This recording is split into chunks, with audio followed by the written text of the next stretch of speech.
Tarde a todos, sejam todos muito bem-vindos a mais uma reunião do BXGDE. O BXGDE, ele é um grupo de discussões empresariais criado há 8 anos e patrocinado desde o início pela Meet Platform, o Zé Adriano sempre aqui presente conosco. E o nosso grupo reúne colaboradores de empresas de grande porte e especialistas para a troca de experiências e debates de assuntos relevantes e atuais das áreas fiscal, contábil, jurídica, tributária e trabalhista.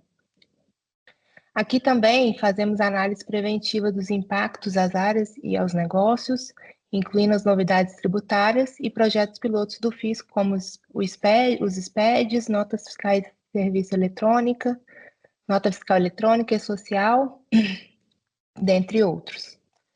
As nossas reuniões estão acontecendo mensalmente de forma remota. Temos aqui a participação de alguns apoiadores, FIENG, Goulart e Colepícola Advogados, Meet Platform, RSM Brasil e Senai 4.0. Temos também alguns clientes aqui, CBMM, Kinross, Loaish, Minas Ligas, RHI Magnesito, All Inglesa e Uzi Minas. Agradeço a sua atenção. Vamos falar da MP 1227, que foi editada no começo desse mês, né?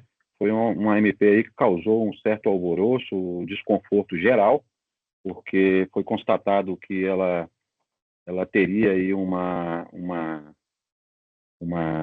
situação de mudança muito importante, né? Principalmente na compensação de crédito PIS/COFINS, e que gerou aí um conforto em vários setores do agro principalmente, né? Tiveram o setor da exportação, teriam aí um impacto muito severo nos seus orçamentos e até negativos. Tivemos alguns grupos, né, como de combustíveis, que foram muito mais enérgicos em falar que teria aumento de combustível já de imediato, dada essa situação. Então, essa MP, ela nos pegou de surpresa, como eu falei no início desse mês, trazendo lá uma situação que era a limitação de compensação de créditos PIS/COFINS pela Receita Federal. E também, né, havia revogação de algumas questões de ressarcimento lá de créditos presumidos, como eu falei, atacou aí de forma muito cirúrgica os setores de agro, combustíveis e exportadores. O que essa MP trouxe de imediato para o mercado? Ela veio com são 3 pontos que ela trouxe, né? 2 pontos basicamente. É uma declaração de formação de benefícios fiscais, né? Do qual teria que toda PJ que usufrui de algum benefício fiscal dado para o governo, alguma isenção, renúncia, deverá fazer essa declaração do agravante. Então, é uma declaração que já está em vigor, existe uma instrução normativa que deve ser entregue, né? E as pessoas também têm que fazer o DTE eletrônico. Muitas empresas têm lá o domicílio tributário, que é o DTE, né? Não querem por estratégias, mas uma das delegações dessa obrigação acessória é ter esse DTE, né? Regularidade cadastral, uma série de fatores. O fato é, essa declaração veio para poder trazer à luz quem goza de alguma isenção, quem goza de algum benefício, né? E o governo quer deixar isso muito claro, porque no final do ano passado ele trouxe aí uma mudança legislativa muito importante, que foi a questão das subvenções, que também tinha sido alterada já e depois deixou de ser. Então já buscou aí, já eliminou uma série de situações que os contribuintes vinham fazendo uso dessa renúncia fiscal de forma indiscriminada. Há que se falar que o governo tem razão em alguns aspectos, né? Então isso foi barrado, eliminou-se, acabou, e algumas outras situações também com a desoneração da folha. Então todas essas situações são medidas que a gente vem percebendo que o governo federal vem fechando o cerco, trazendo situações para que haja uma maior um maior acompanhamento nesse vazar de verbas e de receita. Do outro lado também ele é muito voraz e há uma sanha arrecadatória muito grande, mas como no Brasil a gente sabe, isso é histórico, né?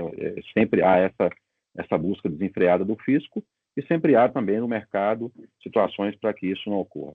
Então essa obrigação ela vem trazer essa demonstração. Como toda obrigação acessória, ela vem a reboque dela obrigações de não trazer a omissão, a inexatidão, a incorreção. Com isso vem multas, né? Então nós estamos falando aí de ter percentuais muito parecidos com as multas que hoje existem para os SPEDs, né? A declaração inexata, questões de valores da receita bruta, né? Vamos aqui exemplificar, e 0,5% da receita bruta de até R$1 milhão.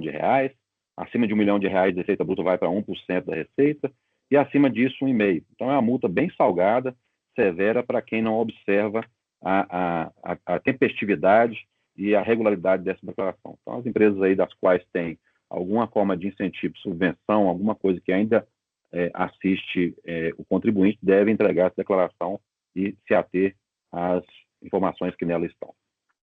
Com relação ao que o Zé Adriano colocou no começo, a vedação para compensações de crédito da não cumulatividade do PIS e COFINS. De fato, isso aí foi feito a partir daquele momento, inclusive falava que a partir daquela data, foi no dia 4, se não me engano, na quinta-feira, pegou todo mundo desprevenido e gerou um furdunço, né? Houve uma revolta generalizada, dadas as questões de insegurança jurídica, não se sabia naquele momento se podia ou não, eu até coloquei no verbo pretérito aí, porque vedava, ela foi, alguém de muita sensatez chegou a esse consenso, né, que vedava toda a forma de crédito. Então, ela estava trazendo ali uma situação de que você tivesse crédito PIS e COFINS, você poderia usar, mas tão somente para as contribuições. E aí houve também divergências, porque existe a questão de créditos de PIS e COFINS temporâneos, do qual o contribuinte retifica as EFDs e vem trazendo para fazer a retificação do CTF, fazer através da DACOM, me desculpe, através de PERDECOMP, situações que são o tal dos pagamentos a maior. E aí ficou na dúvida. Isso também entra. Então, houve muito debate, mas chegando a uma situação do Congresso intervir, né, recebeu a MP, ele tinha que ter os trâmites legais e os prazos, mas o presidente do Congresso, na pessoa do Rodrigo Pacheco, que é o presidente do Senado, devolveu essa MP, né, revogando em partes essa MP, colocando que ela não obedecia, né, alguns preceitos legais lá, umas questões da noventena, então ela foi devolvida também ao princípio da segurança jurídica, de se ter uma previsibilidade, porque imagina se isso perdurasse. Nós teríamos aí uma restrição de alguns contribuintes, dos quais têm créditos e eles usam para outros fins, e aí eu teria que mexer no orçamento, né, de muitos dos contribuintes, grandes grupos. Isso geraria um transtorno, isso geraria um caos, né, financeiro. O país atravessa aí algumas questões de insegurança jurídica que o governo tem adotado, mas isso aí foi com muita sabedoria do Congresso, ou também uma parte política, né, trouxe isso aí. Então, isso aí ficou dito pelo não dito, já que em matéria tributária tem que vigorar alguns princípios, né, que são muito caros aos cofres, mas a segurança jurídica, a previsibilidade tem que estar muito em evidência. Então, não tem o porquê trazer isso aí e gerar um problema para a sociedade. Então, foi quando o Zé Adriano, a Poliana e eu discutimos esse assunto, era de suma importância, porque a gente podia aqui, não tendo essa revogação, trabalhar o tema de forma bem abrangente. Já tinha elencado alguns atos que eram exceção junto à Abradet, do qual eu participo, mas que bom que isso aí não vingou, é menos um problema para nós, né? Hoje a gente tem essa segurança de não ter esse problema. Mas hoje também recebi uma notícia, vi uma notícia em um jornal econômico, que o governo vem trazendo ferramentas para que isso fique cada vez mais severo a fiscalização. Ontem, um cliente, por exemplo, ele recebeu um e-mail do EMAC, né, que é uma forma eletrônica de notificação de grandes contribuintes, trazendo para ele instruções para preenchimento da SF. Eu nunca tinha visto isso. E anexo veio um PDF falando o que eu deveria fazer e um Excel informando valores da FD contribuições versus a DIF dele. Como se diz, esse aqui nós encontramos. Declara para mim dentro da SF sua e fecha essa conta. Então, isso é um fato que de grandes contribuintes, não sei se todos receberam, mas isso aí será a tônica, principalmente quando está envolvido crédito PIS e COFINS, que tem gerado um grande desfalque no orçamento do governo federal. Notícias de hoje estão em torno do que o Thiago trouxe aí para nós, de que a regulamentação, o Lira já falou que quer votar antes do recesso, prevê a votação da reforma tributária em julho na Câmara, e também notícias de que foram concluídas as audiências públicas com os setores onde foram captadas aí as sugestões, né?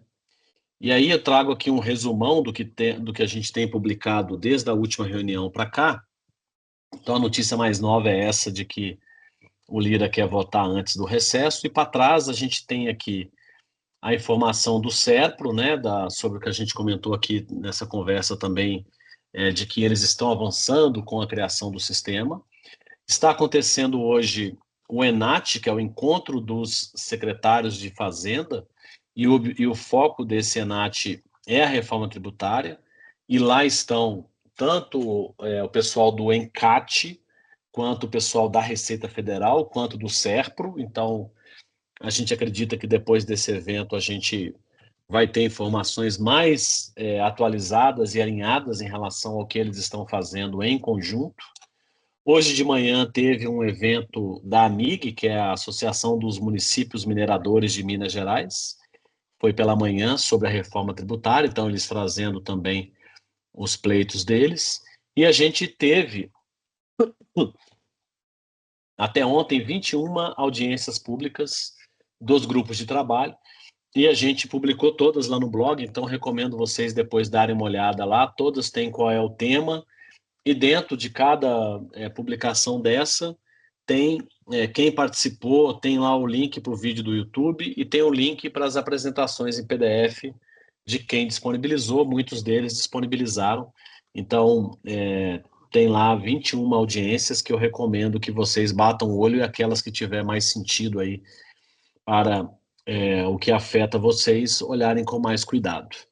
A gente também publicou uma pesquisa que foi feita pela IOB e pela Folha de São Paulo sobre o que os profissionais da contabilidade estão esperando e achando da reforma tributária, então vale a pena depois vocês darem uma olhada. Tem sempre aquele tipo de resposta, né? Não acredito que vai em frente, que vai acontecer alguma coisa, então tem gente que ainda não percebeu que já foi, né? Pode mudar alguma coisa, mas já foi. Junto com a reforma tributária aqui também, eu coloquei a notícia sobre o CNPJ alfanumérico, né? Então, porque o cronograma dele foi acelerado, eu vou mostrar o cronograma daqui a pouco, porque ele faz parte desse contexto da reforma tributária, do split payment. E aí aqui outras audiências públicas, que depois vale a pena vocês darem uma olhada, são várias aqui. Sobre nota fiscal de serviço nacional, nada mudou, então a gente continua com aqueles mesmos 1.037 aderentes, sendo 145 de Minas, e já desde o PLP lá publicado, a gente já sabe que a nota de serviço nacional será obrigatória de janeiro de 26 a dezembro de 32, em todo o período de transição. E aí depois, né, a partir de janeiro de 33, espera-se a nota fiscal brasileira, que é a NFB, que vai unir os documentos todos, né? Não só de serviço e mercadoria, mas os demais. Outros assuntos diversos, né? Nós tivemos aí 5 publicações relacionadas a notas técnicas de documentos fiscais eletrônicos, né? Incluindo aqui a questão do Rio Grande do Sul, da ativação e desativação do ambiente de contingência em função da tragédia que teve lá, né? Então, desde o começo de junho, o ambiente de contingência já foi desativado, foi retomado, e apesar de toda a tragédia que aconteceu, não houve impacto na geração de nota fiscal, conseguiu manter tudo funcionando com os ambientes de contingência. Minas Gerais teve a publicação no final de maio de uma lei que tratou da nota fiscal mineira, então,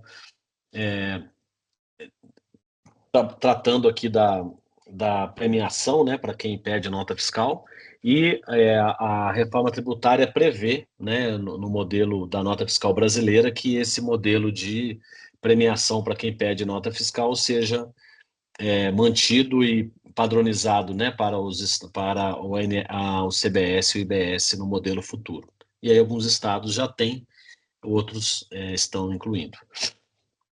Nós tivemos, no final de maio, também a criação de uma nova obrigação, que é a DF, que está ligado às informações econômicos fiscais da CEFEM, então que envolve aí as empresas de mineração.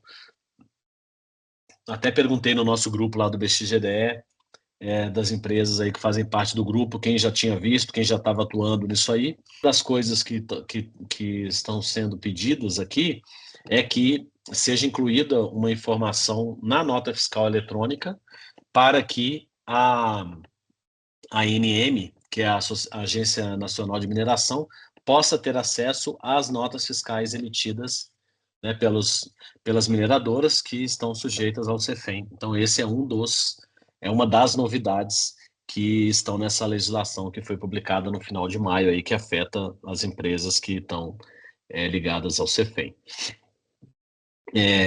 Teve a Lei 14.873 limitando as compensações tributárias, que foi no começo de junho, e aí tem lá a portaria definiu, né, os limites para compensação. Tivemos a outra lei também tratando da depreciação acelerada, então incentivo fiscal aí para as empresas, também no começo de junho. A medida provisória que o Saulo falou aí no começo da nossa reunião, né, ela foi publicada no começo de junho, depois, alguns dias depois, menos de 10 dias depois, o Senado devolveu parte dela em função de todo o ruído que gerou, né, esse processo. Minas Gerais fez um esclarecimento sobre um decreto, né, que havia sido publicado no começo, dia 4 de junho, que trata da redução de incentivos fiscais. E aí foi feito um esclarecimento de que esse decreto ele trata apenas daquilo que é novo. Então, os benefícios já existentes não são tratados por este decreto. Esse foi o esclarecimento que gerou muito ruído também. Muitas empresas entenderam que estavam perdendo aqui algum benefício. Tivemos mais uma decisão judicial em que determina que o ISS deve ser recolhido no local onde está sediada a empresa, ou seja, o prestador, né? Em situações que não aquelas especificamente previstas que são no município de destino. Então, aqui é um exemplo de um serviço de manutenção de máquinas de uma empresa de contagem que ela prestou esse serviço em Conselheiro Lafayette. E aí, Conselheiro Lafayette queria ficar com o ISS e o STJ decidiu que o ISS é de contagem porque o estabelecimento da empresa é de contagem. E esse serviço, conforme a LC 116, deve ser no local do prestador do serviço. Então, se alguém tiver alguma situação em que isso é cobrado ou discutido, tem mais uma decisão aqui que ajuda a corroborar isso. No E-Social, a gente teve uma alteração no processo de consulta online da qualificação cadastral, que é onde verifica lá os dados dos funcionários, né? Então foi criado lá um reCAPTCHA para diminuir os acessos robotizados. O CNPJ alfanumérico, eu trouxe ele de novo aqui, mais para mostrar para vocês como é que vai ficar, né? Então hoje ele é número de ponta a ponta e ele vai passar a ser alfanumérico, mantendo a mesma quantidade de caracteres. Um dos motivos dessa alteração é a reforma tributária, que está trazendo para um ambiente único, né, um cadastro centralizado, todas as empresas, que mesmo empresas que hoje não tenham CNPJ. Então, o cadastro geral do contribuinte, para que consiga abarcar todas as empresas, tornou-se necessário colocar alfanumérico. Então, já foi, o projeto está em andamento e a previsão é de entrar em produção em janeiro de 26, junto com esse processo aí de transição, split payment, tudo isso aí é para janeiro de 26. Tivemos uma lei complementar 204, foi publicado a nova redação, né? Então, dizendo que as empresas, naquela questão de transferência entre estabelecimentos, né, que fica a opção pelo contribuinte, se ele quer que a transferência entre o mesmo titular seja sujeita à ocorrência do imposto ou não. Tivemos a publicação de mais uma lista de contribuintes desobrigados ao DAP em Minas Gerais. Tivemos a instituição da DIRB, que a gente falou no começo da reunião aqui. Então, ela cita a medida provisória 1227, além de outras legislações, e o anexo, que foi até republicado, depois atualizado, ele lista quais são os incentivos, renúncias, benefícios e imunidades que precisam cumprir essa obrigação, como no que comentou o Márcio Franklin, da CBMM, independente de estar declarado lá na ECF, vai ter que declarar mensalmente, e a primeira entrega em julho, mês que vem. Aí a FENACON, junto com o CFC e Bracon, enviou um ofício à Receita Federal solicitando a suspensão dessa declaração, e se não for suspensa, que tenha um prazo maior e que abra uma discussão com as empresas, né? A gente não tem notícia até o momento de resposta desse ofício. A notícia, né, de que o Senado adiou 2 projetos de lei a pedido do governo, enquanto tratam da reforma tributária, são os projetos que tratam do Código de Defesa do Contribuinte e de regras de atuação do fisco, e que também procuram deixar mais claro o que é um devedor contumaz, né, o que é um sonegador, para que o fisco possa atuar de maneira específica o devedor contumaz e diferente do que trata o contribuinte normal. Por unanimidade, o STF reafirmou a validade do Fundo de Combate à Pobreza, né, o FCP. Então, havia uma discussão sobre essa possibilidade, e o STF reafirmou que, sim, ele pode continuar sendo instituído esse adicional pelos estados. No E-Social, a gente teve a publicação de uma nota técnica, fazendo ajustes no layout. Isso foi publicado no dia 20. Então, para quem tem contato aí com o E-Social, ou indicar aí para as outras áreas, avaliar se isso foi tratado pela área específica, né?